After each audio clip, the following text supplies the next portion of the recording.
Dites chez vous aussi, c'est humide, il n'arrête pas de pleuvoir tout le temps, c'est éprouvant. Alors on va se rester au sec, tous ensemble, pour écouter l'épisode 433.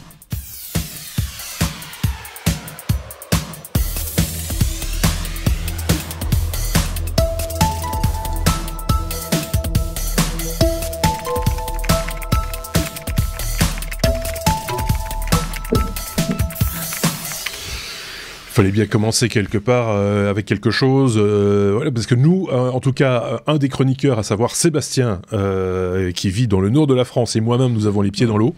On va finir avec les doigts palmés si ça continue. c'est parce que c'est infernal là pour l'instant, c'est vraiment voilà, on a une petite pensée au passage pour ceux qui ont malheureusement souffrent de ce genre de météo et se retrouvent eux au sens propre les pieds dans l'eau évidemment. Du côté de la Thaïlande, du côté de Bangkok, je regardais le thermomètre là tantôt, 34 degrés en journée, 26 degrés la nuit. Tu me confirmes ça, David? 28 degrés, 36 ressentis là pour l'instant à 2h47 du matin. Voilà, c'était le point météo d'un podcast hautement technologique. On aura en deuxième partie d'épisode dossier que nous a contacté nos deux petits camarades. On va parler d'Internet des objets de manière générale, il y avait quelques points particuliers. C'est super intéressant. On a déjà parlé IoT chez les technos évidemment et entre autres domotique aussi, mais c'est pas que ça. Enfin, on va découvrir tout ça en deuxième partie. Première partie, évidemment, comme chaque semaine, c'est la revue de presse, puisque mes petits camarades ont suivi l'actualité. Ils vont partager avec nous ce qu'ils ont retenu de cette actualité. Donc, ce sera forcément pas exactement la même chose que ce que vous allez pouvoir entendre dans d'autres podcasts qui traitent de technologie. On joue la carte de la complémentarité, comme ça, avec des petites particularités, parce que chacun de nos chroniqueurs a sa particularité bien particulière. Je pense que je peux pas faire plus clair. Voilà. Et donc c'est sous forme d'abécédaire parce que c'est plus facile à nous pour ranger les trucs. Et ça commence avec cette lettre ci. La lettre A. Ça commence bien. Comme Audacity. Audacity, c'est une application que vous connaissez peut-être si vous-même vous produisez des podcasts de temps en temps. C'est souvent celle qu'on conseille aux débutants parce qu'elle est gratuite d'abord, enfin logiciel libre, et c'est un petit éditeur audio très facile d'usage avec les fonctionnalités toutes classiques, couper devant, couper derrière, un peu mélangé, etc., etc. Il y a un plugin qui est apparu pour Audacity, un plugin gratuit lui aussi, David, et là il s'agit d'intelligence artificielle. Tout à fait. Et tu disais un petit software facile, mais puissant quand même malgré tout. Bien sûr. Donc Audacity, pour ceux qui le connaissent et pour ceux qui le connaissent pas, a sorti ils ont sorti des plugins intelligence artificielle qui permettent de faire de la séparation musicale, faire du remix musical, faire de la suppression de bruit et de la transcription. Ça se base sur le framework OpenVino, qui est le framework de Intel. Ce qui veut dire que ça peut tourner, on n'a pas besoin d'avoir un GPU puissant quoi. Ça peut tourner sur CPU, ça peut tourner sur GPU intégré Intel, ça peut tourner sur une carte Nvidia RTX, ça peut tourner sur une carte AMD. Donc ça c'est quelque chose de chouette. Ce n'est pas bloqué sur une plateforme. Par contre, pour l'instant, ce n'est disponible que sur Windows. C'est sorti, je pense que c'est avant-hier, la version 3.4.2 sous Windows. Apparemment, c'est le framework OpenVino qui fait que la limitation est là pour l'instant. La séparation musicale, j'ai eu l'occasion de le tester. C'est assez impressionnant. Donc, on donne un clip musical et on peut choisir de le séparer en 2 ou en 4 pistes. On peut séparer la musique de la voix ou on peut séparer la voix de la basse, des percussions et des autres instruments. D'accord. C'est quelque chose avec lequel j'ai discuté avec pas mal de personnes récemment sur les progrès d'intelligence artificielle et la possibilité de faire la séparation musicale. Ben voilà, j'étais assez positivement surpris. Oui, Juste pour une petite parenthèse, il y a aussi des services, entre guillemets, qui ne sont pas des plugins, mais des services d'intelligence artificielle qui permettent déjà de faire ce genre de choses. Je pense à l'un, le premier qui me vient à l'esprit, c'est facile à retenir, c'est lalala.ai, qui permet aussi de séparer les pistes voix, musique, et aussi dans certains cas, bruit, musique, ou les instruments, enfin voilà. Il y a différents, en fonction des pépettes qu'on met aussi, parce que là, du coup, c'est payant. Mais voilà. Et c'est assez puissant. Enfin, j'ai pas testé la solution ici pour Audacity, mais en tout cas, ce que moi j'avais pu entendre, c'est assez bluffant quand même. Il faut reconnaître que c'est voilà. C'est assez bluffant, et ce qui est vraiment bien avec Audacity, c'est que ça ne tourne pas dans un service cloud, ça tourne sur notre propre machine. Oui. Les informations ne fuitent pas à l'extérieur. Oui, ça, c'est toujours un petit plus, je trouve. Alors, il sépare sur plusieurs pistes, et donc il fait du mixage en temps réel, et en fait la somme des pistes fait le son d'origine. Ce n'est pas parfait, mais ce n'est pas mal du tout. Le remix musique était quelque chose un peu plus spécial. Ça, j'ai pas eu le temps de beaucoup jouer avec. On peut donner un prompt en texte, donc dire je voudrais remixer la musique sur tel style. Bon, c'est intéressant, mais je n'ai pas été super impressionné. Ouais. C'est intéressant parce que, par exemple, j'ai pris un fichier de musique, et ça a fait quand on a plusieurs personnes qui chantent en même temps avec trois ou cinq tons différents, il a recréé ça alors que c'était pas dans le fichier d'origine. Je trouvais ça des harmoniques. Voilà, c'est ça. Mm-hmm.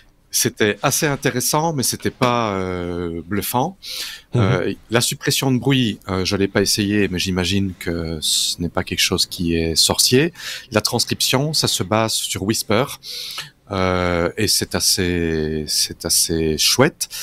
D'ailleurs, j'ai eu l'occasion de tester récemment une petite application qui, avec Whisper, on lui met un fichier vidéo, et il sort le fichier SRT, donc un fichier sous-titre standard, oui. Soit transcription, soit avec traduction. Et c'était assez bluffant, parce que j'avais des dessins animés en coréen, et c'était top. Toute petite parenthèse, c'est que bien souvent ces systèmes-là font la transcription en anglais, et puis le convertissent en français, et il y a des fois des trucs un petit peu particuliers, enfin dans la compréhension qui passe pas toujours quand on parle en français en tout cas, et là il faut que ce soit une intelligence artificielle qui nativement reconnaît le français, évidemment, forcément, pour faire une retranscription la plus fidèle possible. Et là il y a moi j'ai vu des trucs qui étaient vraiment très très pointus, et qui arrivaient et dans des délais très très courts en plus, à vous faire une transcription, ce qui dans le cadre de ce qui nous occupe, c'est-à-dire les podcasts, devient de plus en plus intéressant pour simplement faire du référencement, ou éditer par exemple son podcast par la suite, avoir le texte sous les yeux, pouvoir le relire et dire tiens, ça je vais couper, ça je vais garder, etc. Ça permet de travailler à plus vite et plus précisément aussi. Donc ça a plein d'intérêt d'avoir la transcription écrite de ce qu'on dit. Pour donner une idée de performance, la transcription, on peut transcrire à peu près 2 heures d'audio en 1 minute 30. Avec une RTX 4090. Ouais. Évidemment, c'est ce qu'il y a de plus puissant comme carte graphique. Je n'ai pas essayé ici en CPU pour voir, mais par contre pour la séparation musicale, j'étais assez surpris. C'est qu'une séparation musicale sur un fichier de 5 minutes m'a pris quelque chose comme 30 secondes sur mon GPU, et alors qu'en CPU ça m'a pris 1 minute 30, ce qui est pas beaucoup plus. En CPU il utilisait 24 threads, donc il utilisait 24 corps CPU, et la carte graphique, la Nvidia, il utilisait 100% du GPU. Donc un facteur 3, je trouve ça OpenVINO fonctionne très bien sur CPU, donc c'est utilisable par tout le monde pour moi. Avant de repasser la parole à Sébastien qui avait un truc à dire, tu disais c'est pas très sorcier de retirer le bruit, etc.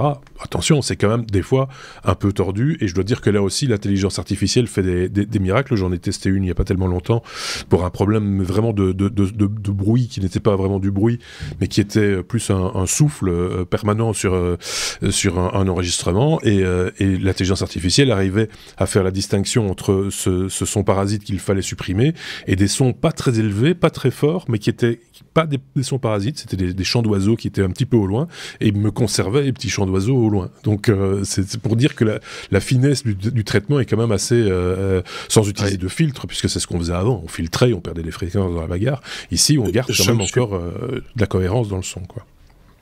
Je me suis peut-être mal exprimé. Je voulais pas dire c'est pas sorcier, mais je veux dire ce n'est pas quelque chose qui est nouveau, parce que j'utilise le Nvidia Broadcast depuis déjà 2 ans, je pense, qui fonctionne pas mal. Par contre, la séparation musicale, le remix de style musical, c'est quelque chose qui est relativement nouveau. Ouais. Donc, oui, tout à fait. Voilà. C'est récent. Ouais. Sébastien avait un truc à rajouter. Non, je faisais signe 3, tu disais c'est pas beaucoup plus de passer de 30 secondes à 1 minute et demie, c'est un facteur 3 quand même.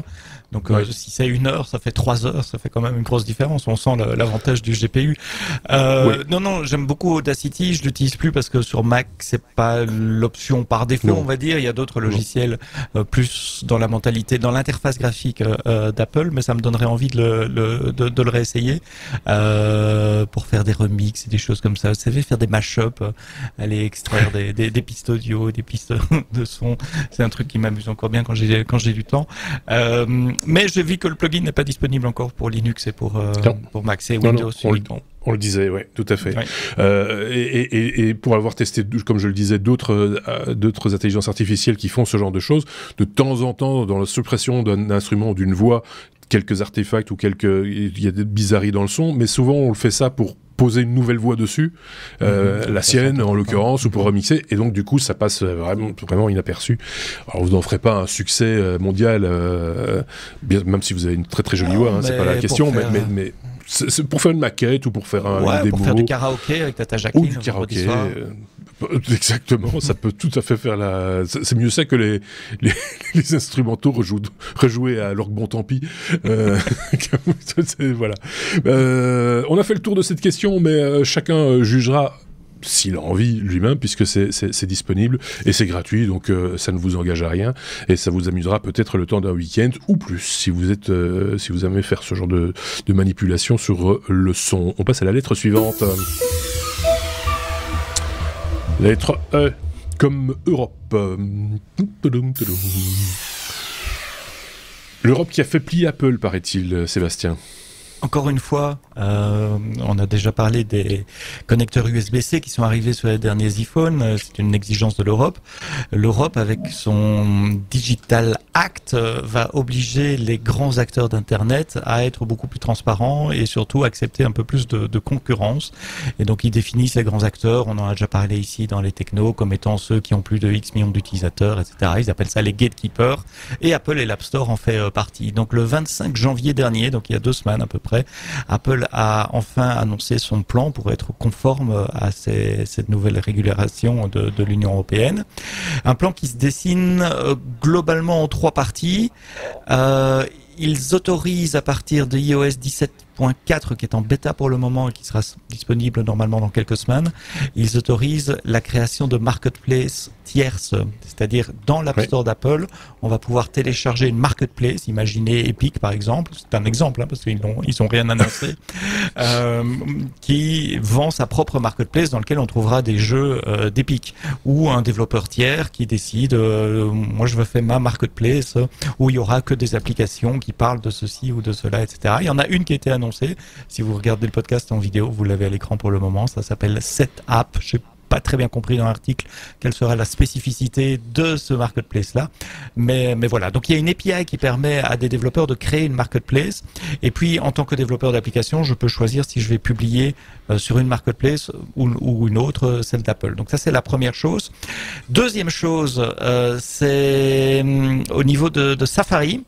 Vous savez que si vous faites vous savez, on l'a déjà dit dans les technos, que si vous utilisez Chrome ou un autre browser sur iOS, ça doit être le moteur de rendu de Safari qui est utilisé. Donc la coquille autour, la gestion des bookmarks, de la navigation, etc., ça peut être le vôtre, Firefox, Chrome, je crois que Brave est sur iOS aussi. Mais le moteur de rendu, le truc qui affiche les pages, c'est toujours le WebKit d'Apple, qui est celui utilisé par Safari. Et bien ça va changer. Un développeur de browser va pouvoir choisir d'utiliser son propre engin de rendu qui est peut-être plus rapide pour le JavaScript ou mieux ceci ou plus conforme à cela. Ceci dit, les développeurs grincent un peu des doigts parce que Google dit est-ce que je vais faire deux versions de Brave, deux versions de Chrome, une version de Chrome juste pour l'Union européenne et puis une autre version pour partout ailleurs, parce qu'ils seront obligés ailleurs de l'Union européenne, ils seront toujours obligés d'utiliser le WebKit. Donc voilà, mais ça grince un peu des dents. Troisième changement, on va pouvoir payer différemment. Si je vends des applications dans l'App Store, je serai plus obligé, d'utiliser la plateforme de paiement d'Apple. Je pourrais utiliser ma plateforme de paiement à moi, moyennant quand même une commission, mais très très restreinte à Apple. Si j'émets des cartes de paiement, ou si j'émets des solutions de wallet, comme le Google Wallet, le Samsung Wallet, je pourrais les installer sur iOS aussi. Donc on pourrait très bien voir le Google Wallet qui apparaît sur iOS bientôt, ou des banques qui permettent depuis leur application de payer en NFC comme on fait avec Apple Pay, mais sans passer par Apple Pay, en passant directement avec l'application d'une banque. Donc ouverture à la concurrence. Donc tout ça c'est très bien pour les consommateurs que nous sommes. Merci l'Union européenne. Alors, je lisais un article un peu plus géopolitique où on disait qu'il y a le European Effect maintenant, parce que beaucoup de grands acteurs essayent de mettre leurs règles au niveau de la législation européenne et puis distribuent la même chose dans le monde entier. Donc le monde entier en bénéficie. Ici, c'est pas le cas. Hein. Toutes ces règles que je viens de citer d'Apple, ce sera uniquement pour l'Union européenne et la Suisse. On ne sait pas pourquoi la Suisse, mais enfin. Et la Suisse. Ça fait partie de.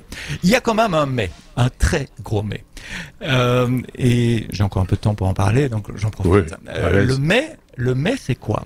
C'est que Apple estime que ses kits de développement, son App Store, les moyens marketing qu'ils mettent autour de l'App Store, ça a une valeur pour les développeurs. Le fait d'avoir des frameworks pour pouvoir développer, des API bien documentés, testés, etc.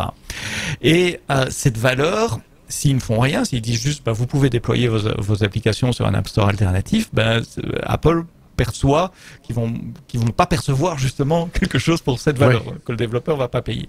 Et donc ils ont mis une toute petite règle qui dit que si je développe un App Store moi-même, moi, producteur de l'App Store, je vais payer 50 centimes par installation de l'App Store. Ils appellent ça un Content Technology Fee, je pense, quelque chose comme ça, Content Technology Fee.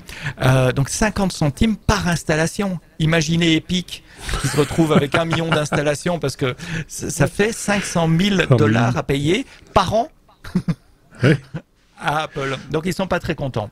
Pire, le petit développeur indépendant qui décide de distribuer ses applications à travers ces App Store-là, lui aussi devra payer 50 centimes par installation. Mais là, ils sont généreux. Le premier million d'installations par an est gratuit.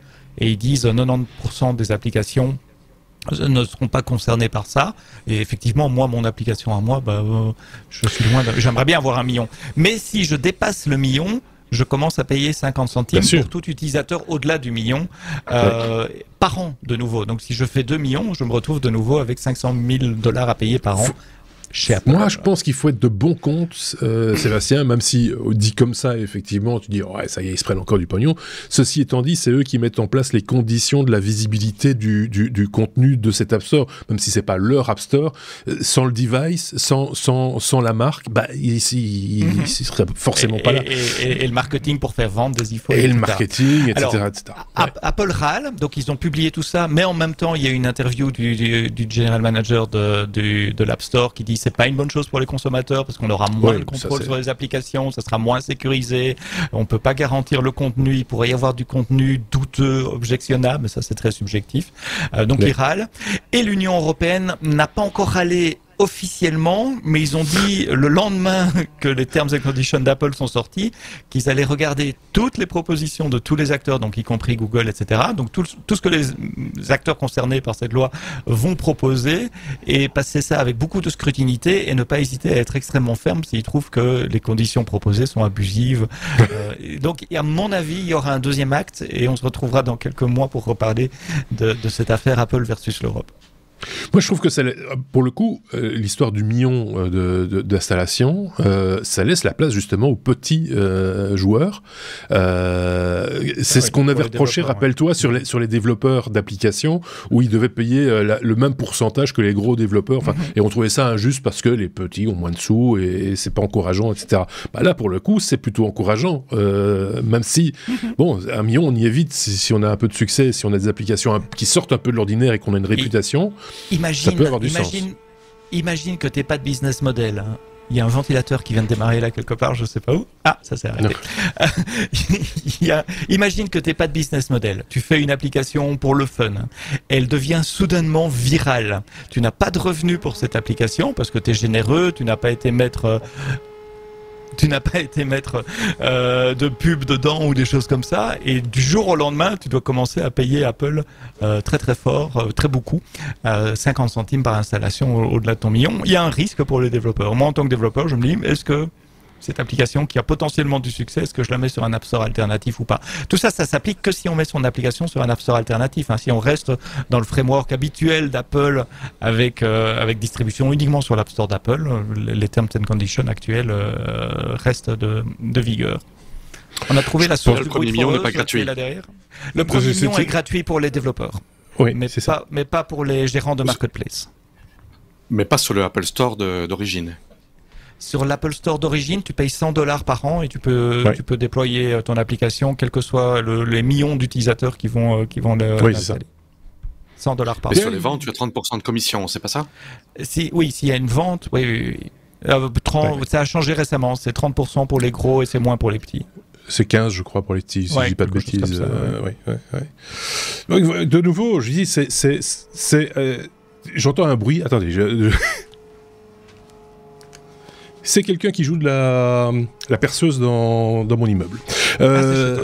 C'est chez moi. Enfin, oui, c'est ça. Donc, normalement, c'est interdit après une certaine heure, mais vous le savez comment sont les gens, ils s'en foutent. Bref, de nouveau, les conditions de la mise en, de la zone de chalandise et de la mise en place, etc. Bon, voilà, ça mérite d'être rétribué aussi quelque part, même si certains diront ils ont gagné assez de sous. Non, c'est pas comme ça que ça fonctionne. Bon, on va attendre un petit peu, on va voir comment les choses se placent. Comme tu disais, il va peut-être y avoir appel de l'Europe sur certaines conditions. Ça reste quand même une question de savoir pourquoi la Suisse. Oui, c'est ça. Mais de plus en plus, il y a plein de petites choses comme ça où la Suisse est incorporée dans l'Europe pour certaines choses et pas pour d'autres. C'est un peu particulier. Il faudra qu'on éclaircisse cette histoire aussi. Allez, on place à la suite. La lettre I, cette fois-ci comme Intel avec David. J'espère qu'ils n'ont pas décidé de forer 30 trous dans les murs ce soir. I comme Intel, David, on parle de puce Intel bannie en Allemagne après la perte d'un procès. Tu vas nous expliquer tout ça. Oui, j'ai lu cette nouvelle ce matin, qui date d'hier en fait. C'est un tribunal de Düsseldorf qui a jugé une dispute de brevet entre R2 Semiconductor et Intel, et qui a jugé recevable le brevet de R2 Semiconductor. Alors ça, une implication directe, c'est que il y a une injonction contre la vente de toute une certaine gamme de CPU Intel, et pas que des CPU qui sont vieux ou pas utilisés. On parle des Intel Core, Ice Lake, Tiger Lake, Alder Lake, les Xeon Scalable, ainsi que toutes les gammes laptop qui sont en rapport avec ça. Et également, ça va affecter apparemment des constructeurs comme Dell et HP, qui vont ne plus pouvoir vendre leurs machines utilisant ces processeurs-là en Allemagne. Alors, qu'est-ce que ce brevet? Et qu'est-ce que R2 Semiconductor? Intel dit que R2 Semiconductor, ce sont des patent trolls. Alors les patent trolls, ce sont des sociétés qui sont des sociétés coquilles, qui le seul but c'est d'avoir quelques brevets et de faire des attaques au tribunal à gauche, à droite pour avoir de l'argent. Donc ils n'ont aucun autre business model que de racketter les petits ou les grands avec leur brevet. Et c'est un brevet qui est sur une technologie de régulation de tension qui serait utilisée sur ces processeurs Intel. Donc, juste sur ce petit brevet, sur une technique de régulation de tension. C'est suffisant, voilà. Donc, suffisant pour bloquer la production, la commercialisation en tout cas. En même temps, les règles elles sont ce qu'elles sont. Elles défendent aussi ceux qui sont détenteurs de brevets pour de bonnes raisons. Et ici, c'est des gens qui achètent des brevets en se disant ça va être la bonne affaire à l'occasion. Je m'en servirai. Ça arrive aussi du coup, voilà. Un peu le risque. Ce que je trouve assez étonnant ici, c'est que c'est la première fois que je vois une injonction qui interdit à la vente toute une gamme de processeurs basés sur un jugement d'une R2 Semiconductor, c'est une société américaine basée en Californie. Ouais. Donc c'est assez étonnant de la part de l'Allemagne. Ouais. C'est un procès fait en Allemagne et qui n'affecte que l'Allemagne parce que ça n'affecte pas le reste du monde. Intel a promis qu'ils allaient aller en appel, mais malgré tout, voilà, c'est un impact pour eux. Ils ne savent pas chiffrer aujourd'hui combien vont leur coûter cette injonction, parce qu'elle est d'application immédiate. Voilà. Je trouvais ça assez... Au début, je pensais que c'était une fake news, mais apparemment, c'est pas une fake news, parce que c'est particulier quand même. Je sais pas ce qu'en pense Sébastien, c'est quand même...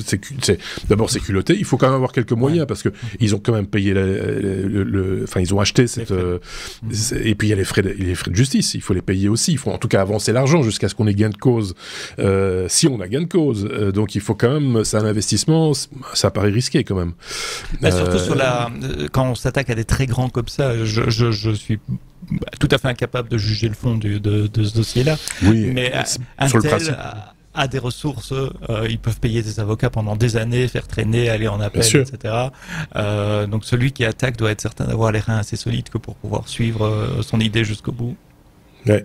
Et ici, si ça se trouve, Intel a décidé de ne pas jouer le jeu, de faire un exemple, et se dire, on peut se passer du marché allemand pendant un certain temps, et à un moment donné, ces gens, R2, ils auront plus le sou, et la source va se tarir, et on aura gagné sans plus de frais. Mais bon, ça doit quand même porter un préjudice quand même sur l'aspect économique d'Intel. Marché allemand, c'est pas un petit marché, quoi. C'est ok, j'espère qu'on connaîtra la suite. Souvent, ce genre d'informations, c'est ça qui est un peu dommage. On a l'information et puis après, on ne sait pas quelles sont les suites, et on peut compter sur David pour garder l'œil ouvert sur ce genre de choses. Si on reparle de R2 quelque part, à mon avis, on en reparlera à la lettre R sans doute, du coup, la prochaine fois. Bah oui, tant qu'à faire. Ah, on est toujours à la lettre I, elle n'a pas bougé. Mais pour Internet, cette fois. Quand la fibre... Ça pourrait être une chanson. Quand la fibre rentre à la maison... Ou un poème. Quand la fibre rentre à la maison. Ce sont les dessous des offres multi-gigabytes pour les résidences que tu mets en évidence dans ce sujet, Seb. Ouais, il n'y a pas vraiment d'actualité là, sauf que Free, qui est un opérateur un peu iconique en France, et celui qui casse un peu les règles, a sorti une nouvelle Freebox et une nouvelle offre fibre à 8 gigas en upload et en download. Une offre résidentielle, c'est pas pour les entreprises. Ouais. Vous pouvez avoir 8 gigabits de download et 8 gigabits d'upload symétrique pour 50 € par mois. Proximus a une offre récente aussi de d'un ordre un peu plus cher par contre. Alors, oui, j'en parlais dans une seconde, mais puisque tu l'abordes, okay. Oui, ils sont à donc c'est le plus cher pour eux. C'est plus de 100 € par mois, quand même. Plus de 119 €, je crois, juste comme ça. 114, j'ai ici, oui, pour 8 gigas en réception et 1 giga en émission, donc c'est pas encore la même chose. Ce qui m'a surpris aussi dans l'offre Free, c'est que la box qui va avec, bon, évidemment, elle a un connecteur fibre directement, elle a 4 ports à 2 gigas et demi. Et un port SPF. SPF, c'est un port spécial sur lequel on peut mettre des fibres directement. Si on veut mettre une prise réseau standard RJ45, il y a une espèce d'adaptateur. Et les adaptateurs, c'est des longs parallélépipèdes comme ça qu'on branche dans cette fiche SPF. C'est un truc qu'on voit dans les data centers. C'est un truc qu'on utilisait il y a 10-15 ans déjà dans les data centers pour connecter les baies de stockage au serveur pour avoir beaucoup de bandes passantes entre des disques et des machines. Et là, c'est dans la box en dessous de la télé à la maison. Donc, c'est assez incroyable. Pourquoi est-ce que j'avais envie de parler de ça? C'est parce que moi, je suis chez Orange pour pas faire de pub en France, ils offrent aussi une offre à 8 gigas et elle ne coûtait que 5 ou 6 € de plus, donc je me suis dit en bon geek, allons-y, prenons une offre à 5 gigas, pardon, ils sont pas à 8 gigas, c'est 5 gigas de download et un up pour quelques euros de plus, ça coûte 57 je crois par mois. Et donc je me suis retrouvé avec une belle Livebox et tout à la maison, avec un port à 10 gigabits Ethernet, et puis je me suis rendu compte que si on veut utiliser ça, il faut une carte 10 gigabits dans son PC, il faut un câble réseau qui soit capable de faire du 10 gigabits. Si on a plusieurs appareils entre son PC et sa box, il faut un switch 10 gigabits. Et tout ça, c'est pas évident du tout dans un marché consumer. Le marché consumer est pas prêt. La plupart des adaptateurs, bon, j'ai pas de port Ethernet sur mon laptop, je dois passer par un adaptateur USB-C ou Thunderbolt. Et la plupart des adaptateurs, c'est 1 gigabit. Alors, en cherchant un peu sur Amazon, maintenant, j'arrive à trouver du 2 gigas 5, mais ma box, elle fait 5 gigas. Donc, pour avoir du 5 gigas, le quelques euros en plus par mois de surcoût, ça passe aussi par l'achat d'un dock alimenté Thunderbolt 4 qui a une prise 10 gigabits seconde RJ45 en réseau, qui coûte plusieurs centaines d'euros. Ça passe par tirer un nouveau câble jusqu'à mon bureau parce que la box est en bas et le câble existant dans la vieille maison, c'est un câble de catégorie 3 ou 4 qui fait que du gigabit seconde. Il faut du catégorie 7 si on veut. Donc surcoût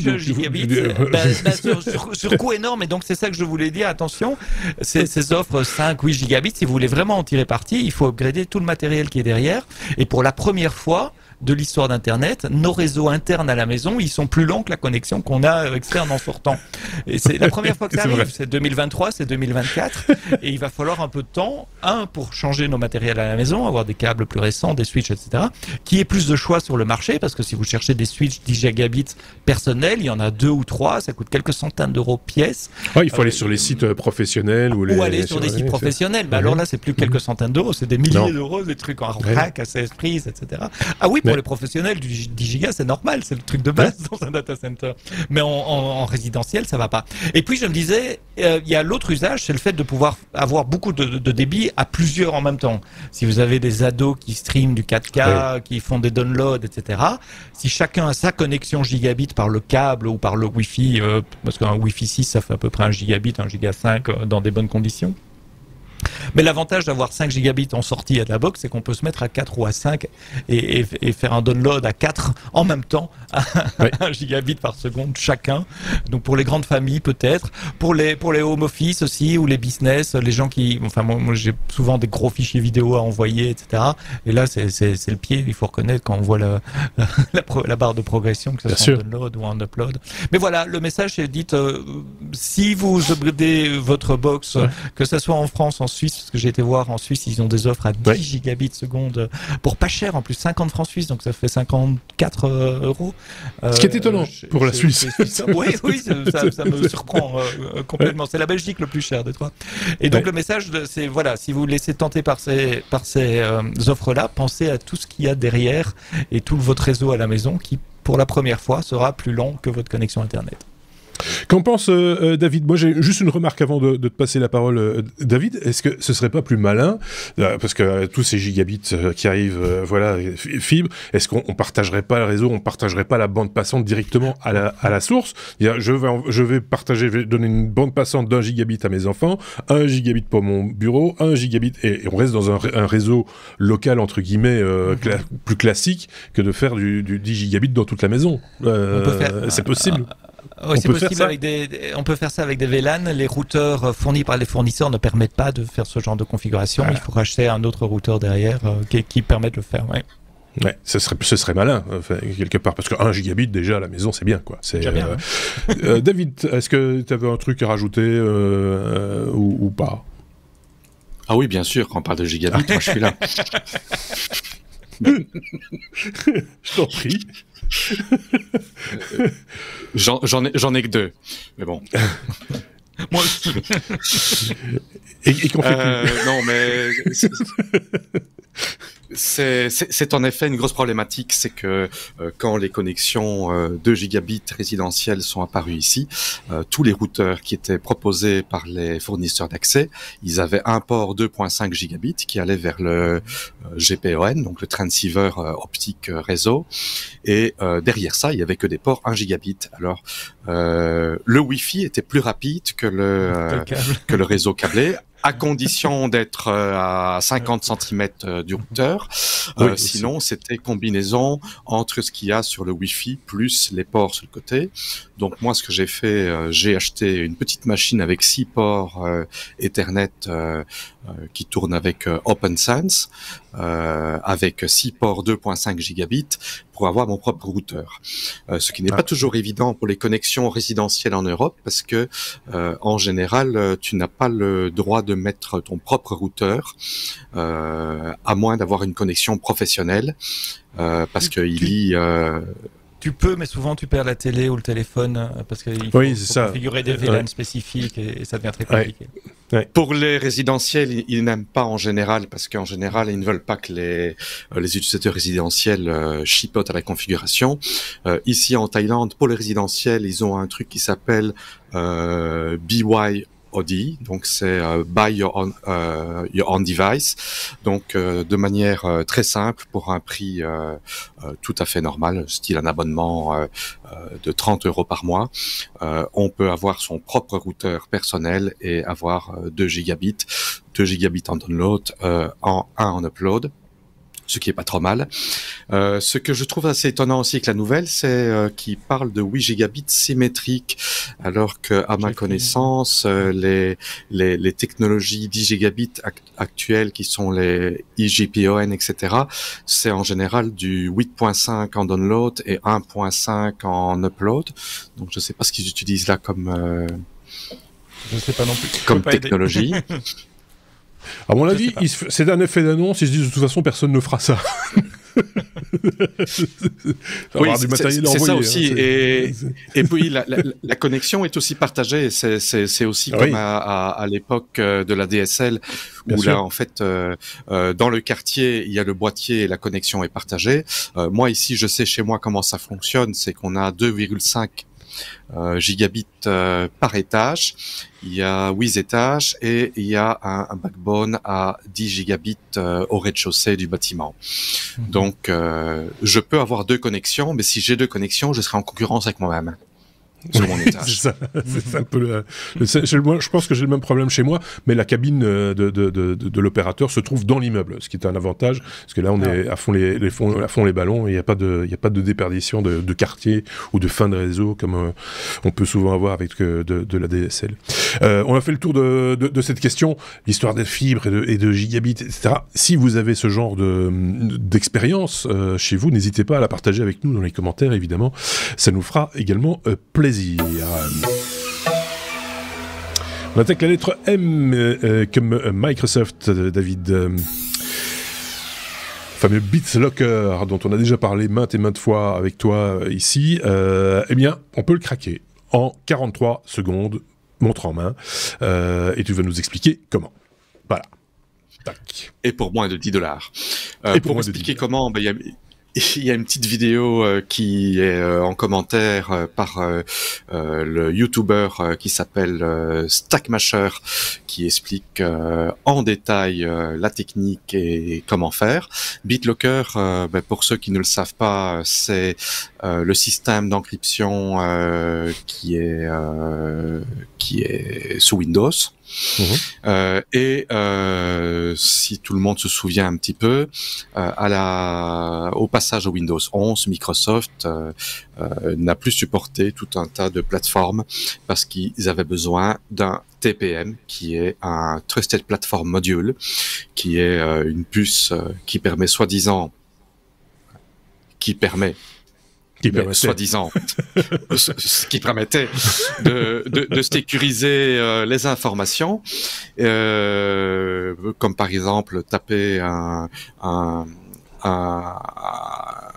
PIN code avant le boot, ou de sécuriser les mots de passe et tout ça, et sécuriser les clés d'encryption. Parce que BitLocker, non seulement on peut avoir de l'encryption, on doit taper un mot de passe avant le boot, mais également, si la machine est installée, ça se fait automatiquement. C'est juste que si quelqu'un retire le disque dur et le met dans un autre ordinateur, là ça fonctionne plus. Ouais. Et ici, apparemment, avec un petit Raspberry Pi Pico, il y a moyen de sniffer le bus entre le CPU et le bus LPC, qui est le bus de la puce TPM, et au moment du boot, en fait, la communication est totalement non encryptée, et donc on peut intercepter les clés d'encryption en clair très facilement, et ça permet de bypasser l'encryption à BitLocker. Alors je trouve ça assez sérieux comme souci de sécurité, d'autant que Microsoft a crié sur tous les toits que TPM, on ne jurait que par ça, et que si vous n'avez pas ça Windows 11, vous l'avez bien profond. Apparemment, même avec ça, on l'a quand même bien profond, et le Stackmasher là qui a fait le 2 fois comme 2 gigabits. Sauf que là, c'est bon, voilà, je vais rien dire. Et en fait, c'est le TPM qui est finalement la faiblesse du système TPM. Tu savais ça, Sébastien ?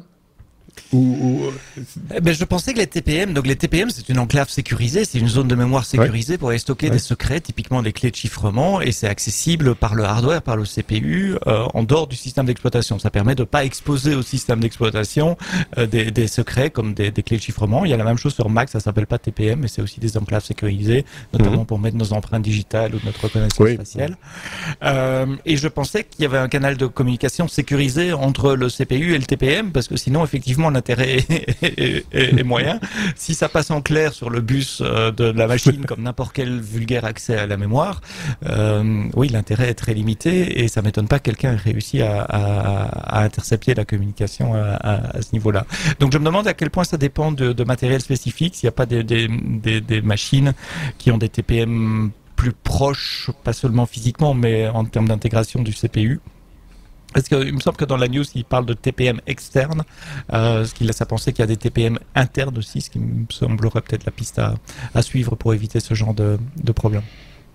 Il y a une spécificité hardware, hein. Il me semble une histoire de port M2 ou qui fait que voilà, c'est peut-être pas sur toutes les machines ou toutes les configurations que c'est possible, mais manifestement il y a une possibilité d'ordre technique qui existe, puisque ce monsieur l'a fait en 10 secondes, enfin non, un peu plus que ça, mais avec seulement $10 et 43 secondes. À mon avis, ça lui a pris plus que 43 secondes à pondre son truc et à tester les différentes configurations pour arriver à son Pico TPM Sniffer by Stackmasher. Il a carrément fait une petite, un petit design pour son. Je sais pas s'il compte en vendre ou si c'est pour la blague, mais c'est quand même assez.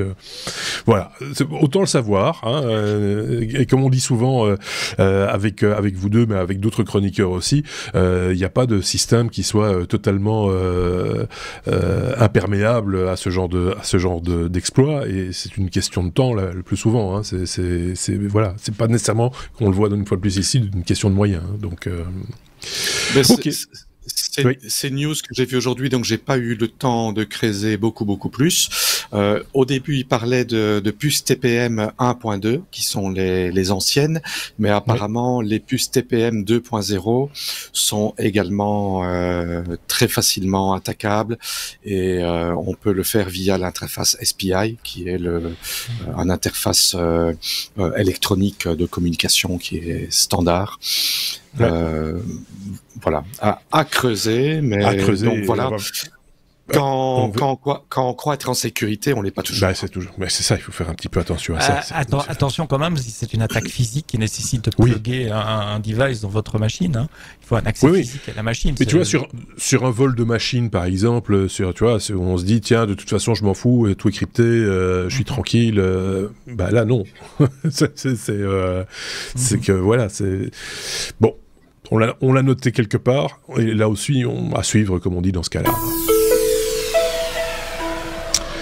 On est au sujet de la lettre P, comme physique. Quand la physique résout le problème de l'arroseur inversé, ça c'est un titre, voilà, c'est du Sébastien, hein, un problème physique vieux de 160 ans tout de même, réglé par l'intelligence artificielle ou pas? Non, même pas. même pas monsieur. Des bonnes vieilles mathématiques, un tableau noir à une craie et un peu de modélisation logicielle derrière. Le problème de Feynman, énoncé pour la première fois en 1884. Ah oui. Ah oui. Bien sûr. Vous connaissez tous les arroseurs de jardin, hein, les sprinklers de jardin. Vous mettez 4 tubes courbés, vous injectez de l'eau sous pression dedans, l'eau va s'éjecter des tubes courbés et donc le truc va tourner et ça va arroser toute votre pelouse autour de vous. Et Feynman en 1884, il s'est demandé, et si au lieu de pousser de l'eau dedans, on aspirait de l'eau? Donc dans quel sens le truc va tourner? Je vous laisse 2 minutes pour réfléchir. Si on aspire... Ça dépend des hémisphères. Alors c'est marrant que tu dis ça, parce que dans une thread Reddit que j'ai lue à ce sujet-là, il y a quelqu'un qui disait la même chose. Il dit peut-être que dans l'hémisphère nord et l'hémisphère sud, c'est pas la même chose.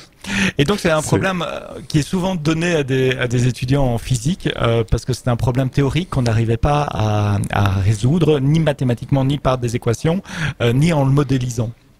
Et il y a un lab qui s'y est attaché, dont j'ai oublié le nom, malheureusement, le lab de Ristroff. Alors, le lab de Ristroff, ils sont quand même connus parce qu'ils font des choses très intéressantes dans la vie. Par exemple, en 2018, ils ont réussi à modéliser et à énoncer comment faire la bulle de savon parfaite. Si jamais vous posez la question, la bulle de savon parfaite, c'est 3,8 cm de diamètre et il faut appliquer une force, un vent, il faut souffler à 6,9 cm par seconde de façon parfaitement uniforme sur tout le savon. Donc ça, c'est le lab de Ristroff. Le lab de Ristroff aussi, ils ont... Ah oui, en 2022, ils ont calculé comment faire le meilleur avions en papier, l'aérodynamique des avions en papier. Juste. Et ils se sont rendus compte que l'aérodynamique des avions en papier est très différente de l'aérodynamique des avions traditionnels, que ce ne sont pas du tout les mêmes forces qui s'exercent au même endroit, etc. Et ils ont fait tout un papier de recherche qui explique avec plein d'équations. Je l'ai regardé pour préparer cet épisode, j'ai rien compris, c'est plein d'équations. Mais pour papier de recherche, c'est qu'à le dire. Oui, c'est ça. Pour faire le meilleur avion en papier. Et donc, ils se sont attaqués au problème de Feynman. Donc, je répète, un arroseur, un sprinkler, d'habitude, on pousse de l'eau. Qu'est-ce qui se passe si on tire de l'eau?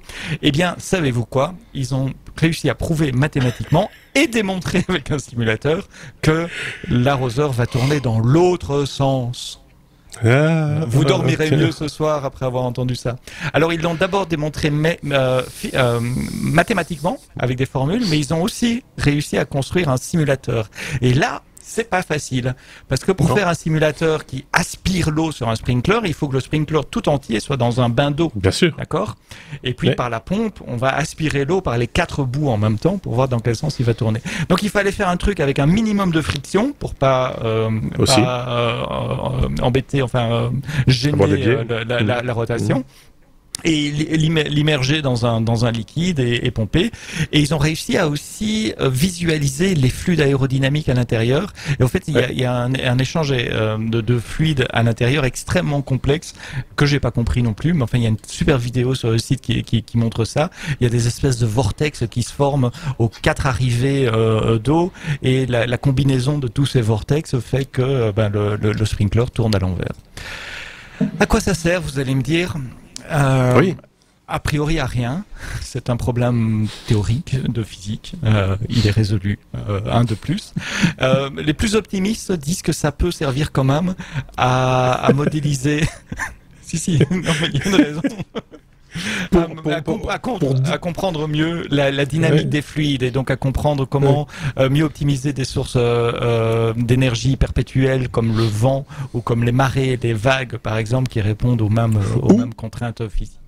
Pour désarroser ton jardin. Tu vois, quand il pleut beaucoup, comme pour le moment, ça peut servir. Comme pour le moment, par exemple, si vous avez des problèmes d'inondation, ça s'appelle une pompe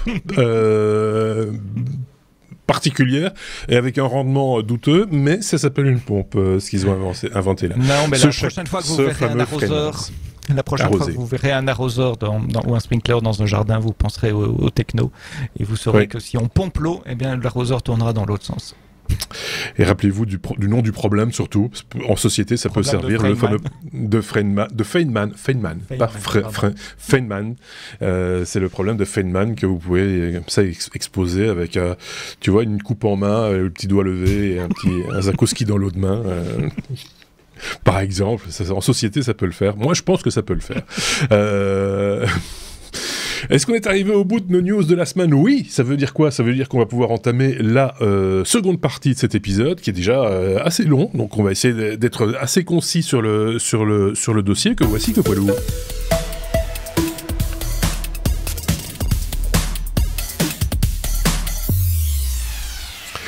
Les objets connectés. Vous vouliez nous parler de ça dans l'épisode. Alors il y a toujours une petite accroche avec l'actualité, parce que des objets connectés, on en parle régulièrement. Il y a eu une fausse news qui a circulé et on l'a tout de suite retiré de la liste. C'était l'histoire de ces brosses à dents connectées qui auraient été piratées. On va pas rentrer dans le détail parce que c'était une fausse news. Ça a dû faire rire beaucoup de gens, à mon avis, à un moment donné. Ça a duré 3 jours avant que ce soit débunké. Une autre information plus récente, celle-ci, et on pense en tout cas qu'elle est véridique, il n'y a pas de raison qu'elle ne le soit pas, concerne Continental, le fabricant de pneus Continental, qui va mettre aussi de l'objet connecté dans ses pneus pour simplement faire du contrôle sur des comment on appelle ça, des parcs de pneus et de véhicules, de pouvoir avoir des renseignements sur ce type d'informations. Je voyais encore une autre news il n'y a pas longtemps. Vous connaissez tous maintenant les bagues connectées qui vous permettent d'avoir des informations sur votre smartphone, sur votre santé, votre température. Ça existe aussi en boucle d'oreille maintenant, qui calcule la température dans les lobes d'oreille et quelques autres paramètres qui peuvent assurer un suivi médical. Il faut encore voir si c'est aux normes médicales et que c'est validé par le corps médical, mais quoi qu'il, voilà, ça fait partie des objets connectés. Ça va un peu au-delà de la lampe connectée et de l'interrupteur connecté ou du système d'alarme connecté. Ce sont d'autres objets de ce type-là qu'on classe dans la catégorie IoT, donc Internet des objets. On commence peut-être avec David pour parler d'IoT. C'est quoi et quelles sont ces technologies, si on doit les classer, qu'est-ce qui rend possible ces objets connectés en fait? Oui, donc IoT, c'est comme tu le disais, Internet of Things, donc l'internet des objets en français. Ça désigne tout un tas d'appareils physiques et d'applications qui intègrent des capteurs, des senseurs, que ça soit température, que ça soit du mouvement, humidité, mouvement, ouais. Que ça soit des mesures de pression, de consommation électrique, que ce soit des détecteurs d'eau, tout simplement, s'il y a une inondation. Et donc, ce sont des petits microcontrôleurs avec des puces et des capteurs divers dedans, qui sont connectés sur un réseau, que ça soit un réseau internet, que ça soit un réseau radio, que ça soit un réseau de quelque forme que ce soit. On parle beaucoup d'objets connectés qui fonctionnent sur du LoRa, qui est en fait une technologie radio à spectre étendu, ce qui permet d'avoir une très grande portée avec peu de puissance. C'est utilisé particulièrement dans les compteurs électriques. Donc plutôt que de devoir aller relever le compteur électrique tous les mois, l'information est envoyée par réseau. Ça permet également de faire comment dire, des thermostats dans les bâtiments, donc les senseurs température, humidité, de pouvoir régler la climatisation.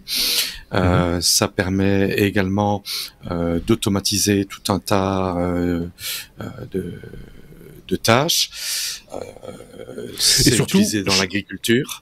Et de centraliser ces informations pour les traiter aussi. C'est important de le dire. C'est pas juste, on a une information, on l'envoie pour communiquer, ça peut être le cas aussi, mais il y a un aspect, quand tu parles de thermostat, tu parles de mesures justement de compteurs ou autres, il y a aussi une idée de récolter une information pour la traiter en masse peut-être, ou en faire quelque chose, quoi. C'est-à-dire, thermostat, typiquement, réguler la température, pour donner un exemple. Oui, tout à fait.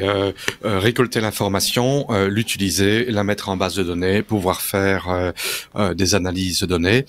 Tu parlais juste avant également au niveau de la santé, des capteurs de chute, les capteurs de rythme cardiaque. D'ailleurs, tu parlais des boucles d'oreilles, on parlait des bagues, on parle des montres. Ce sont également des objets IoT. Il y a également en IoT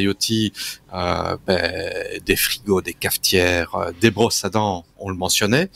Il y a moyen de faire de l'IoT à toutes les sauces. Maintenant, derrière ça, il y a de l'IoT qui est plus sécurisé et certains qui l'est moins, ce qu'on va parler par la suite. Et il y en a qui sont utiles, d'autres qui le sont moins aussi. Tu parles de frigo, par exemple, connecté. Ça, c'est un truc, ça me fait chaque fois rire, parce qu'on en parle régulièrement et ça revient au CES. Il y a toujours un frigo connecté d'une marque ou d'une autre. Moi, je me rappelle, j'ai traité ce sujet dans une chronique. Je sais plus si c'était en radio ou en télé, mais c'était en 1999, c'était Siemens, je pense, qui avait sorti un frigo, enfin, en tout cas, un prototype de frigo avec un écran connecté et qui te promettait monts et merveilles. Moi, personnellement, je sais pas qui achète ça, et je sais pas qui en a, parce qu'on n'en voit nulle part, en fait, à part dans les catalogues et au CES. Donc, de temps en temps, il y a quand même des trucs, on fait, mais on sait pas à quoi ça sert, quoi. C'est un peu ça le problème. Peut-être pour savoir savoir à distance quelle est la température de ton frigo, ou savoir si la lumière est allumée à l'intérieur sans ouvrir la porte. J'y pensais, justement, la fameuse le problème, ce qui est un autre problème, qui doit porter un nom aussi, le problème de la loupiote dans l'intérieur du frigo. Mais ça, on y reviendra dans une prochaine séquence. Sébastien, de quoi voulais-tu nous parler? Les réseaux et le back-end. Les objets connectés, ils sont connectés. Alors les objets consumer qu'on a à la maison, ils sont connectés sur le Wi-Fi, ça c'est facile. Il n'y a pas trop de problème, mais c'est les consumers, les objets pour les consommateurs, c'est qu'une toute petite partie des objets connectés. Bien sûr. L'immensité, c'est des objets industriels qui sont déployés pour monitorer des flottes de véhicules, pour monitorer des outils industriels. J'ai eu l'occasion récemment de visiter un entrepôt de stock d'un grand d'une grande société qui vend des choses sur Internet. Il y a des kilomètres de tapis roulants et ces tapis roulants, ils ont des petits senseurs à différents endroits qui mesurent la vibration, la température des moteurs, etc. de manière à pouvoir prédire, c'est la maintenance prédictive, on appelle ça, à prédire des pannes avant qu'elles arrivent. Ce moteur-là, il va lâcher et donc proactivement, on va remplacer le moteur pour ne pas interrompre le tapis roulant, ne pas arrêter l'outil industriel parce que les minutes d'arrêt se payent très très très cher. Donc tous ces objets ils doivent communiquer également et dans des environnements industriels c'est pas toujours facile. Alors il existe différentes normes LP1 avec NB-IoT, LTE. Il y a beaucoup d'objets industriels aussi qui utilisent simplement les réseaux GSM actuels. Enfin GSM pardon, c'est mon belgicisme. Les réseaux mobiles, la 3G, la 4G, la 5G. Oui. Là où en tout cas elle est disponible, en ville ça peut avoir beaucoup de sens et vous utilisez des objets IoT qui utilisent la 3G, la 4G quasiment tous les jours. Les terminaux de paiement maintenant quand vous payez par une carte, ils sont pas connectés en Wi-Fi sur le réseau du magasin, ils sont autonomes, on peut les utiliser n'importe où, on peut les utiliser sur les marchés simplement bien sûr, à l'extérieur parce qu'ils sont connectés sur les réseaux GSM. D'accord. Mais il n'y a pas des réseaux GSM partout et de plus en plus on voit des opérateurs aussi qui offrent des réseaux privés 5G. Donc un réseau privé 5G, c'est des petits kits d'antennes, d'émetteurs qu'il faut déployer sur un site industriel, dans un hangar par exemple, dans un entrepôt, pour faire un réseau 5G privé pour que les objets puissent communiquer. Et puis les bornes de ce réseau, les émetteurs de ce réseau, eux sont connectés par câble au réseau traditionnel standard. À titre d'information, on en avait parlé dans ce podcast il y a déjà quelques années avec celui qui était le CEO de Orange Belgium à l'époque et qui est maintenant CTO d'Orange Group, qui nous expliquait que le port d'Anvers, par exemple, était un des premiers endroits en Belgique à avoir son réseau privé 5G. Pour la localisation des grues, des containers et des remorqueurs, etc. dans le port d'Anvers. Et tout ça était géré, en tout cas, ils testaient en tout cas des solutions gérées. Alors j'imagine que cela aussi, ce sont des petits émetteurs placés judicieusement sur les différents objets qu'ils doivent suivre. Et c'était un réseau 5G local, privé, qui avait été mis en place pour ce faire. Mais je te rends la parole. Alors, je vais pas reparler de LoRaWAN, on en a parlé avant, mais la nouvelle tendance qu'on observe maintenant, c'est le satellite. Amazon a fait une annonce. Vous savez qu'Amazon va lancer, comme Elon Musk, un réseau de satellites qui permet d'avoir une couverture Internet partout sur la Terre. Et ils ont fait une annonce que l'offre satellite sera couplée à leur offre cloud, de manière à ce qu'un client cloud puisse bénéficier de la communication par satellite pour aller mettre des objets connectés au cloud, là où il n'y a pas nécessairement d'internet ou de 3G ou de 4G. Et je parlais à des responsables d'Engie il y a quelques semaines qui me disaient ça nous intéresse énormément parce qu'on a des fermes de panneaux solaires ou des fermes d'éoliennes qui sont à des endroits extrêmement éloignés sur lesquels où il n'y a pas de couverture mobile traditionnelle. Et donc si on peut avoir de la connexion internet par satellite à ces endroits-là pour capter les données de nos senseurs, de nos capteurs sur de la mesure, qui surveillent cette ferme, ça les intéresse énormément. Alors donc ça c'est l'aspect réseau et en général, comme vous l'avez dit avant, les objets ils sont connectés à un back-end aussi et donc il faut des serveurs pour collecter ces données, sinon c'est pas très intéressant. Avec des tas de challenges sur ces back-ends, il y a un challenge de sécurité dont on reviendra dans un moment. Il y a un challenge, c'est plutôt pour les consumers, d'onboarding. Je sais pas si vous avez déjà reçu une gateway Ikea à la maison par exemple ou une gateway Philips. Il y a tout un cérémonial à faire avec son application Ikea ou des incantations. Ah non, pardon. Ouais, c'est ça. Il faut brûler un cierge, mettre un peu d'encens et scanner un QR code en même temps. Au fait, à quoi ça sert? Ça sert à générer des clés de communication, des clés de chiffrement, pardon, qui doivent s'échanger entre le back-end et votre appareil, parce que votre appareil, il n'a pas la clé en hardware, en dur, quand vous l'achetez dans le magasin. Ça dépend de votre compte à vous et de qui vous êtes. Et donc, il y a cet aspect d'enregistrement initial des objets qui est toujours compliqué si on ne le contrôle pas directement. Si on doit les mettre dans les mains de quelqu'un d'autre qui va le faire pour nous, un client par exemple, il n'y a rien de pire qu'un client. De nouveau, pensez à Tata Jacqueline qui doit installer sa borne Ikea. Et il y a un aspect scalabilité aussi. Si tout d'un coup on a des millions d'objets qui nous envoient des mesures toutes les secondes, il faut un back-end qui soit capable d'absorber ça. Donc merci le cloud. Et un aspect disponibilité parce que si votre back-end est down, peut-être que vous n'allez pas collecter de données. Alors si vous collectez pas de données de votre thermostat à la maison pendant 1 heure, c'est pas très grave. Mais si vous mesurez des débits d'un tapis roulant justement dans un entrepôt industriel, des pannes de quelques minutes d'observabilité, ça peut être catastrophique. Même au niveau personnel, ne pas pouvoir allumer la lumière simplement parce qu'il au moment où on en a besoin.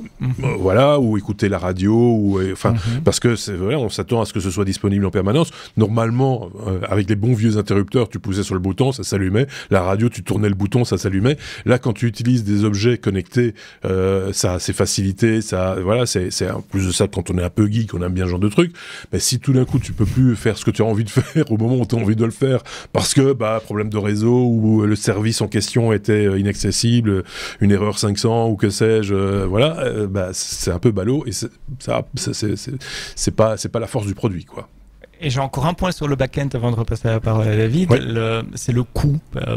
J'ai eu la chance de travailler avec Ikea au moment où ils sont passés des ampoules connectées qui se contrôlaient à la maison avec une télécommande sans fil à la maison, aux ampoules qui étaient accessibles par l'extérieur, par Alexa notamment ou par Google, les assistants personnels, et par une application. Mais ça change tout pour eux parce que ça veut dire qu'ils doivent avoir un back-end qui mémorise l'état de toutes les ampoules de tout le monde, que ce back-end soit disponible en permanence.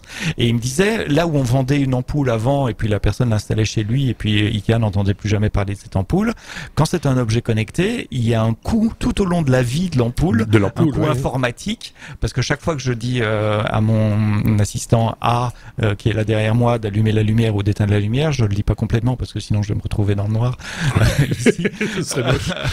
Il y a un coût pour Ikea, pour Philips et les autres qui ont un back-end, et donc il y a un coût à l'utilisation. Donc c'est très différent dans la manière de calculer aussi comment se vendent ces produits-là.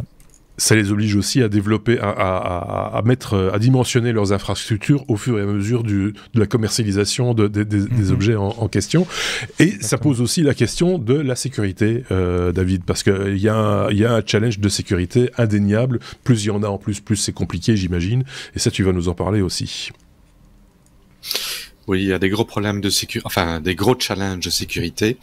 Alors, les objets IoT, il y a plusieurs catégories. Il y a les catégories qui travaillent sur des réseaux, on va dire, en quelque sorte privés, des réseaux radio et des choses comme ça. Donc là, il y a, on va dire, un petit peu moins de risques.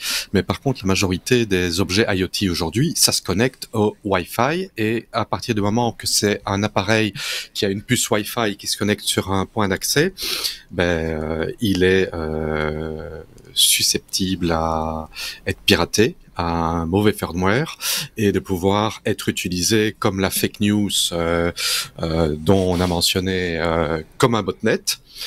Mais la fake news ne dépasse pas vraiment la réalité, je trouve, parce que c'était tout à fait plausible. Maintenant, il y a la problématique, évidemment, qu'il y a des back-ends.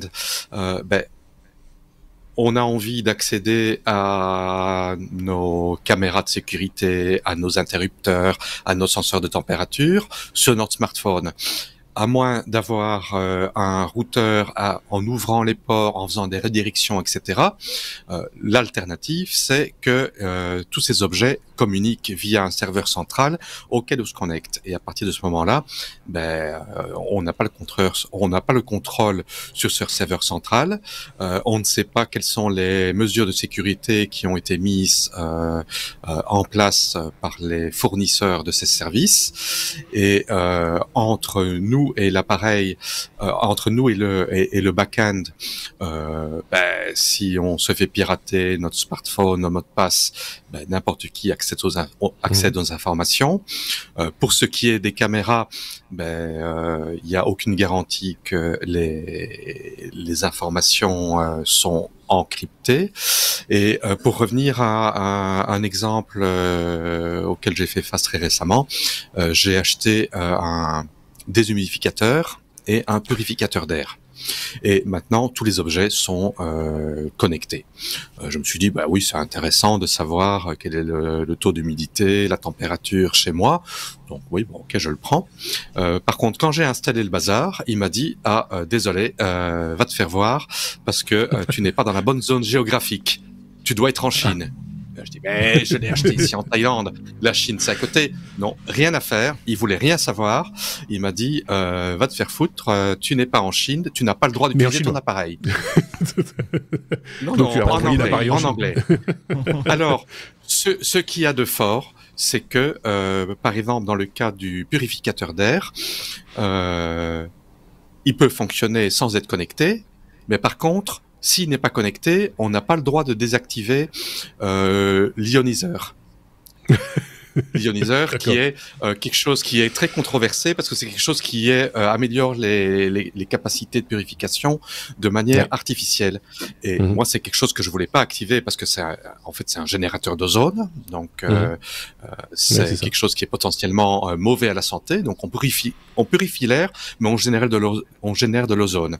Eh ben, il n'y avait pas moyen de désactiver cette fonctionnalité sans être connecté. J'ai quand même réussi à le faire. J'ai dû utiliser un compte chinois qui datait d'il y a 10 ans parce que on peut plus créer de compte chinois aujourd'hui sans avoir une carte SIM chinoise. Voilà, c'est tout ça pour dire que les objets connectés. C'est ça, il peut y avoir deux possibilités, soit quelqu'un qui flash le firmware de votre caméra, de votre brosse à dents, etc., soit à la source, à la fabrication, quelqu'un de malveillant, ou même peut-être le fabricant, qui sait, glisse du code malveillant dans le firmware à l'origine et le distribue, voilà, et ce code reste là, et un jour ou l'autre, il l'active pour une raison X ou Y, soit pour des raisons commerciales de géoblocage, comme tu as eu le cas avec ton aventure, soit pour des cas peut-être moins avouables. Je pense qu'il y a du matériel militaire qui a été découvert aux Pays-Bas, dont certains éléments étaient de fabrication chinoise et ils ont découvert dedans des logiciels espions, par exemple. Ça a été démenti, évidemment, et tout le monde s'est excusé de s'être excusé. En gros, c'est comme ça que ça se passe en diplomatie. Mais malgré tout, il y avait un doute qui planait autour de ce matériel.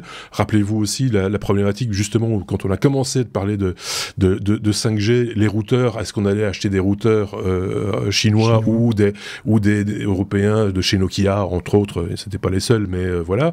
La question avait même été tranchée, je pense, aux États-Unis, où ils avaient carrément fermé les frontières à certains produits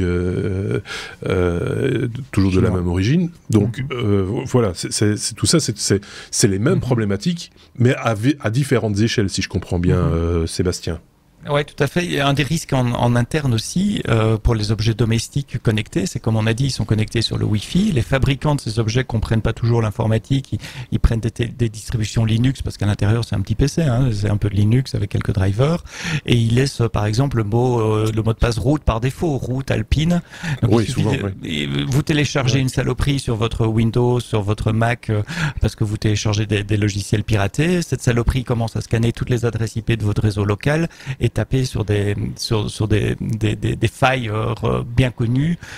C'est le numéro 1, le vecteur numéro 1 d'infection pour les objets connectés comme les brosses à dents dont on parlait tout à l'heure ou les caméras à l'intérieur. Ouais.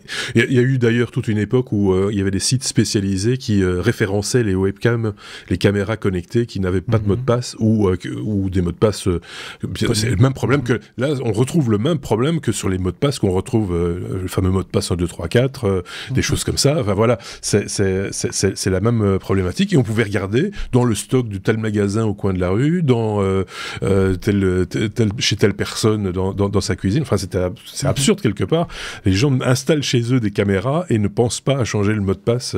Ça a un petit peu évolué, je pense que maintenant il y a des règles de sécurité, parce que c'est au niveau européen uniquement, où ça vous impose à l'installation de choisir un mot de passe. Donc déjà, alors si vous choisissez 1, 2, 3, 4, c'est perdu évidemment. Mais il n'est pas là d'office. Il n'y a pas ce mot de passe d'office qui est là en disant remplacez-le. Ça marche comme ça, parce que les gens ne le font pas évidemment. Mais voilà. Mais il y a parfois il y a des backdoors aussi, donc il y a des accès constructeurs qui, eux, ont un mot de passe par défaut. Oui. Alors moi j'ai un On dentiste. n'est jamais certain. J'ai un dentiste, ça n'a pas de rapport avec les brosses à dents, mais j'ai un dentiste geek qui a installé chez lui, et là où il travaille, des caméras un peu dans tous les... C'est presque de la parano, mais il y en a beaucoup, des caméras, et il a flashé tous les BIOS, il a réécrit, pas les BIOS, les firmware, il les a réécrits justement pour fermer ses portes, pour pouvoir vraiment faire un truc à lui. Et ça marche très bien, mais évidemment il faut passer un peu de temps et avoir un peu d'expérience, et pas uniquement en carry, pour arriver à ce genre de résultat. C'est pas Mme Michaud qui va le faire, ça, hein. On est bien d'accord. On avance. Pour rajouter un petit truc sur la sécurité. Voilà. Oui, on a beaucoup parlé de sécurité, mais c'est très bien. Tu parlais des mises à jour. Ben oui, les mises à jour, c'est aussi un problème. C'est que l'objet connecté, aujourd'hui, il fonctionne. Demain, il fonctionnera peut-être pas. Voilà. Si on ne met pas à jour le firmware de l'appareil et qu'on met à jour l'application, ce qui fait qu'on peut également se retrouver prisonnier et perdre les données de nos objets connectés parce que on a une version trop ancienne, que notre smartphone n'a pas la version Android ou iOS suffisamment récente. Donc il y a aussi tous ces aspects-là niveau sécurité, c'est que non seulement on peut se faire pirater, mais on peut perdre l'accès à nos données. Ce qui est effectivement serait dommageable, et ransomware, coup d'État, machin, etc. Tout est possible, hein, dans ces cas-là. Donc voilà. On parle beaucoup de sécurité, on parle d'IoT, d'objets connectés. Quel avenir pour l'objet connecté, sachant tout ça, de ces problèmes de sécurité, et puis aussi les moyens de communication. On a parlé déjà un peu de 5G, Sébastien. Vers quoi ça va, en fait? Est-ce que demain tout sera connecté, de la voiture à sa boucle d'oreille, en passant par sa brosse à dents? De plus en plus, en tout cas, mais le gros développement, c'est pas nécessairement dans le marché consumer, comme je le disais, c'est plutôt dans le marché professionnel, dans le marché industriel, que de plus en plus de choses vont être monitorées à distance, donc avec des objets connectés. On voit 3 tendances et 3 challenges. Les 3 tendances, c'est quoi? Les objets connectés sont de plus en plus puissants. Il y a des puces de plus en plus petites qui consomment de moins en moins d'énergie, qui sont capables de faire de plus en plus de choses. Et d'où là où avant on avait des très bêtes capteurs qui faisaient que capter 1 ou 2 mesures et les envoyer toutes les X secondes, de plus en plus on voit des capacités de CPU, etc. sur les machines pour pouvoir faire du pré-traitement déjà. Ce qui est pas mal en termes de communication, si on peut agréger des données, déjà faire du calcul, du nettoyage, ça permet d'avoir moins de transmission réseau, moins de puissance côté serveur également. Donc distribuer at the edge la capacité de calcul. L'autre tendance, et elle est parfaitement liée à ça, puisqu'on a de plus en plus de puissance, il y a évidemment une porte d'entrée pour l'intelligence artificielle, les modèles d'apprentissage automatique. Il y a des modèles maintenant qui sont capables de tourner sur des vraiment petites machines, et donc on peut aller mettre encore plus d'intelligence, pas uniquement de l'algorithmique, mais également de la capacité IAML at the edge, au bord du réseau, sur les objets connectés. Il y a une tendance qu'on voit aussi sur la gestion de l'énergie, avec des batteries de plus en plus longue durée. Vous avez parlé il y a 2 semaines, je crois, dans le podcast, des batteries nucléaires. Pourquoi pas des batteries qui peuvent durer 50 ans, à délivrer un tout petit peu d'électricité, de puissance, juste assez pour alimenter des capteurs pas très puissants et pas très demandants, voire sans batterie du tout, ou en utilisant des batteries solaires. On voit ça sur le bord de nos autoroutes. De temps en temps, il y a un appareil avec un capteur solaire et une petite batterie pour qu'il puisse continuer à fonctionner la nuit, sans qu'il faille y apporter du courant. Donc ça, c'est les 3 tendances: computing sur au bord du réseau, at the edge, l'intelligence artificielle et la gestion de l'énergie. Les risques ou les challenges, la sécurité, je reviendrai pas dessus, on en a beaucoup parlé, mais ça va aller croissant. Au plus il y aura d'objets, au plus il y aura des problèmes de sécurité. Et je répète souvent, les industriels qui fabriquent des objets connectés sont pas des experts informatiques ou des experts de sécurité. Donc il y a pas encore, il y a un mismatch. Désolé, je parle pas bien français. Un problème d'impédance, un désaccord, enfin, ou un problème d'impédance entre ces deux mondes-là. Il y a un challenge de croissance, puisqu'il y a des prévisions très très basses qui disent 1 millier d'objets connectés au kilomètre carré, c'est tout à fait possible, mais on lit aussi 1 million d'objets connectés au kilomètre carré. Donc il y a un problème de croissance réseau, parce que 1 millier ou 1 million d'appareils qui se connectent à un réseau, que ce soit du LoRaWAN, nos réseaux mobiles existants, la 5G, ça doit se faire de concert avec les opérateurs pour la bande passante, pour la question des fréquences, pour la question des adresses IP. Au revoir IPv4, bonjour IPv6. On a beaucoup parlé de ça cette semaine, mais si on a telle densité d'objets, on doit planifier, on doit être très intentionnel sur la manière dont on planifie le réseau. Et puis le dernier challenge, je terminerai par là, c'est évidemment l'écologie. Tous ces appareils qui sont produits, qui sont déposés à gauche et à droite, comment est-ce qu'on les recycle, comment est-ce qu'on les récupère en fin de vie, et qu'est-ce qu'on en fait après. On ne peut pas continuer indéfiniment à augmenter la taille des déchets industriels que nous produisons.